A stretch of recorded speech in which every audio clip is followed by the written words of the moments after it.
Hi, good morning. It's day 4 of Launching Writing Workshop. I'm Christy Curran, and I'm excited to talk to you about this. So we're on day 4 today, and the fourth tip that I have for you is to consider how we are supporting kids around volume, stamina, and independence. Those 3 things: volume, stamina, and independence. So here we go. Let's start with volume. First thing we want to think about is how to, what are our goals actually when we think about volume for kids. And so when we think about our goals in kindergarten, we are expecting kindergartners to have paper that looks like this, maybe with outlines at the beginning of the school year, and 3-page booklets, like I think I mentioned earlier. And so because they're writing a book, and they're stapled already for kids, they're handed a booklet so they can say, like, I'm a real writer, real writers write books, so I'm getting a book to write. And then we're expecting that kindergartners, especially the first semester of the year, will be writing a new story almost every day, a new piece every day, whether it be a story, whether it be information, whether it be opinion. They'll be writing something new every day. They can't really remember what they wrote yesterday for a lot of kindergartners, and for some they can't read their writing to remember what they wrote yesterday. So it's about practice. John Hattie, major researcher, talks about the importance of kids having opportunities to practice in order to get better. And so they need to know what the end goal is also, and then to do lots of practice around that. You think about it, if you're a runner and you're getting ready to run a 5K, you know that that's your end goal. You're not maybe starting in that place, but you're practicing every day to build up to that place of getting to that accomplishment as a runner. So it's the same thing that we're thinking that Hattie talks about. Like, it's important for kids, for kindergartners to know that they need to write lots and lots, whether that be that they're sketching on the page and their sketches are, of course, their stories and their writing, or if it's actual words on the page. We want to make sure that we are celebrating the volume that students are doing, and that the sketch is supportive of that, as well as the words. And then the booklet certainly is now this is more of a end of year first grader probably, but if you were a kindergartner, and this could be a kindergartner's piece, this is my sample, with a lot of sketching and maybe even some speech bubbles possibly, or labeling for sure. Now that said, so probably for kindergarten, you would expect that if they're starting a new piece of writing every day, that they should have about 15 booklets in their writing folder by the end of the unit, which lasts about 5 or 6 weeks. So that's really lots and lots of practice, and also that's choice and excitement around writing. For first grade, first graders are more apt to go back every other day, possibly, especially by November, I would think. To think to themselves, like, do I want to add on to this piece of writing? They'll remember their piece from the day before.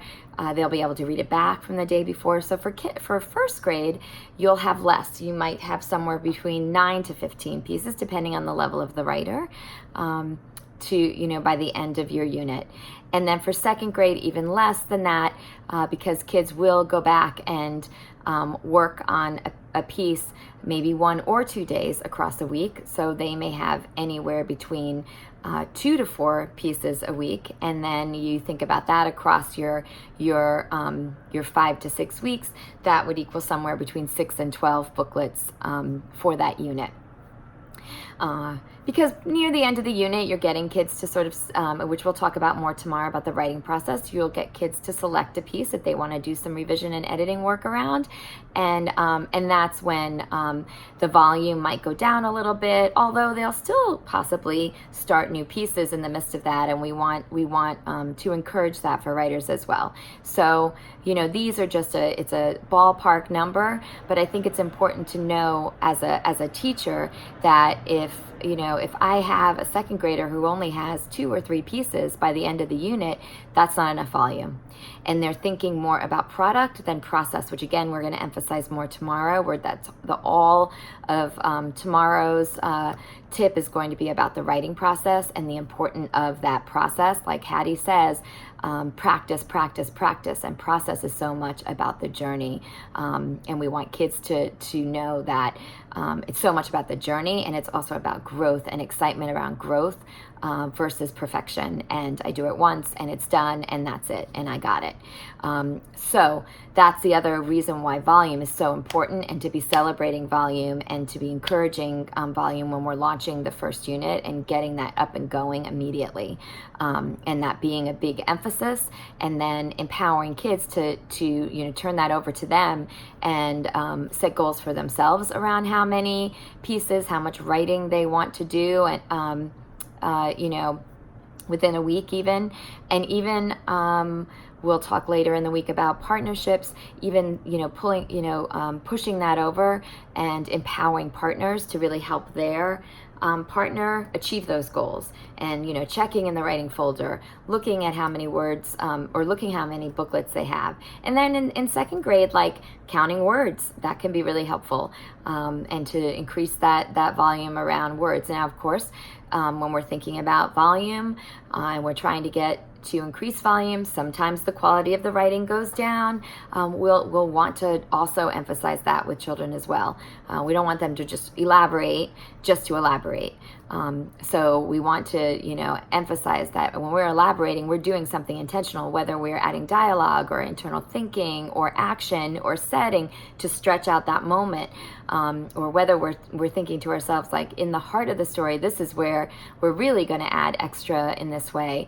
And so whether we're going to use our sketch to bring down more words to help us say more, it's all intentional. So it goes hand in hand. We certainly don't want the quality to go down just because we're getting excited about the elaboration and the volume for kids. So yeah. And then for 3, 4, and 5, we have the writer's notebook, right? We have our writer's notebook, and we want to celebrate that big time right at the beginning of the year. And so we want kids to hold up their writer's notebook and see how much writing they did for the day. We want to help them to know that if you write shorter entries, that's still volume. So it doesn't necessarily mean that you have to fill up the entire page with just one single entry. As a matter of fact, we don't really want to encourage kids to do that, because then they're starting to draft in their notebook, and once they start drafting, they think, oh, how can I make it any better once I come out of the notebook? And we're always trying to, in the upper grade, we're always trying to help them see the power of the writing process and understand the power of the writer's notebook. So again, tomorrow we'll talk a lot about that, and help writers really understand like what to use the notebook for. So one of the things that we want to do is have the kids, hold the writer's notebook up and celebrate that. You can have them sit in a circle during the teaching share, and put your writer's notebook out in front of you and celebrate how much writing everybody has done and how much writing you have done. And wherever you are in your notebook, and whatever kind of writing you're doing in your notebook, that's where you're supposed to be, and we're going to celebrate it. Remember Camborne, we're celebrating approximations. So that means you might have some children that are coming to you writing as first graders, and so in their notebook you could give them small Post-its to use, so they could sketch. Possibly in their notebook they can sketch and label and write, and we want to celebrate that as important volume as well. The other thing that's really nice to do for 3rd, 4th, and 5th graders, to get them to do it very early on, is to number the pages in their notebook. at the top corner or somewhere in the notebook that you can see that they've numbered it, and to definitely be thinking about writing on every single page. That's a really big deal. That's very important that they're using every single page in their notebook to write on. And then very early on too, I get, depending on, the first couple of days of school, I want them to count their words. When you're counting words, everyone feels celebrated. So you're not looking at counting entries or pages yet. Words is a great place to start. Count your words, circle the number next to your last word, and then maybe set a goal for yourself, or just at first just celebrate that you wrote 10 words in a very short amount of time, or you wrote 25 words in a very short amount of time. And then later in the year, maybe, or even in this first launching unit, maybe in week 3, you might start to count lines. And certainly in week 2, you're going to really encourage kids to take their writer's notebook home and live that writerly life. We talked a lot about the importance of the writer's notebook. And so getting them to think about Ralph Fletcher and what he says about the writer's notebook. And so if you could write 2 or 3 entries or fill up an entire page in school in 15 minutes, imagine what you could do at home. So to take that writer's notebook home and transfer that really beautiful hard work that you did at school, making sure that you're considering that at home as well. And of course, later you can then celebrate pages and entries and larger swaths of volume to really push yourself and outgrow yourself. But at the beginning of the year, one of the things we are always trying to do in that beginning of the year is to build that writer's confidence. So we want to celebrate the smallest things, and we want to make every single child in that classroom feel successful. So, counting words and celebrating 10 words in 5 minutes, that's huge. That's a big thing we want to consider doing. So volume. Now stamina. One of the things that I know that my mentor, my most favorite, most important mentor in my life, Mary Osborne, shared with me early on is on the first day of school, start small. You teach writing workshop on the first day of school, but start small. You'll teach a mini lesson and you'll have probably 5 minutes for kids to write. Less than kindergarten, by the way. If you teach kindergarten, it's about going to your seat, holding your booklet on the first day of school, seeing that you're a writer, maybe practicing with your pen and putting that on and so forth. And then, but it might only be 2 or 3 minutes for kindergarten. And even for 4th graders, if you stop at 3 or 4 or 5 minutes of writing time on the first day of school, every single child will feel successful. And so a lot of teachers say to me, well, we have to set up our routines and our rituals before we can start writing workshop. Well, writing workshop is part of your day for every single day of the year, and you have a routine, a ritual in your writing workshop. So why not get started on the very first day of school?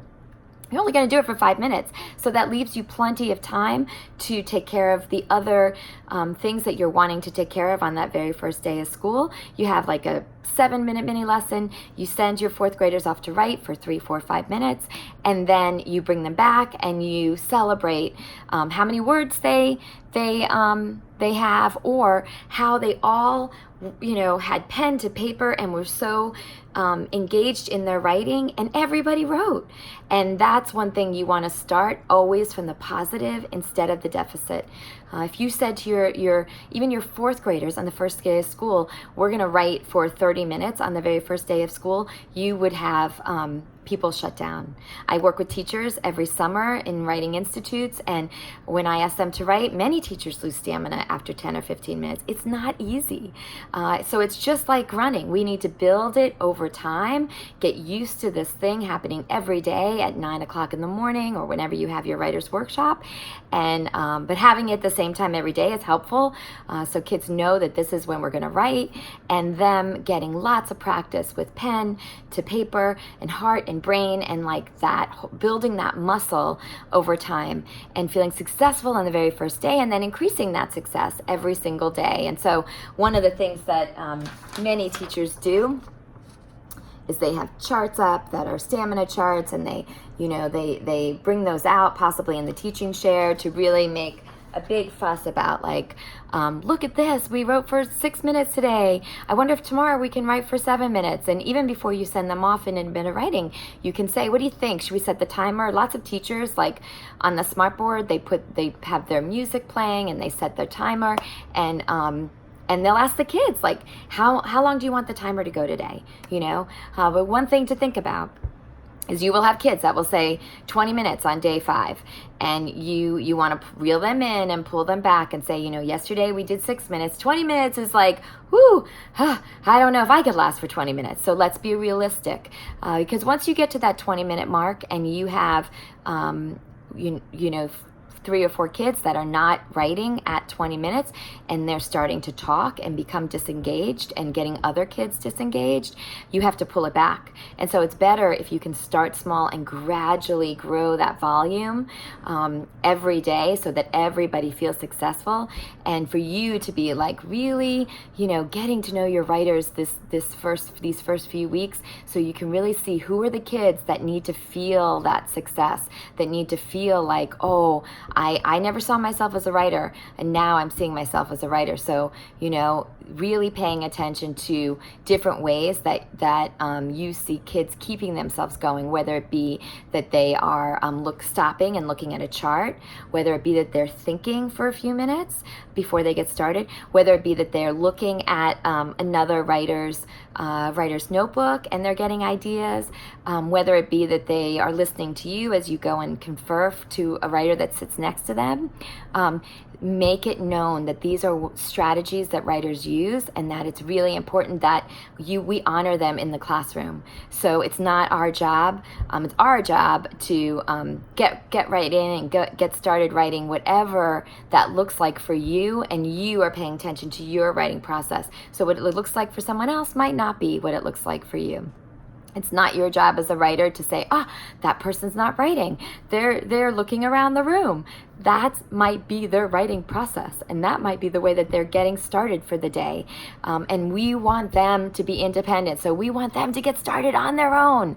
But you can celebrate, like you can say, wow, I noticed when, Hayden lost stamina, one thing that he did is he got up and he went over to a chart and he started like really thinking about other strategies he could use to start a new entry. Or I noticed that he went back in his writer's notebook and he was rereading some of his entries, which sparked another idea for him.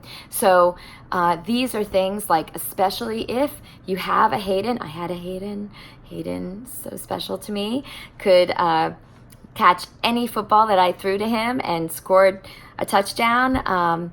But he struggled in literacy, and so it was really important to me to make a big fuss for him, with him, as much as I could to others, and in the important work that he was doing, so I could get him to feel more confident in the world of literacy.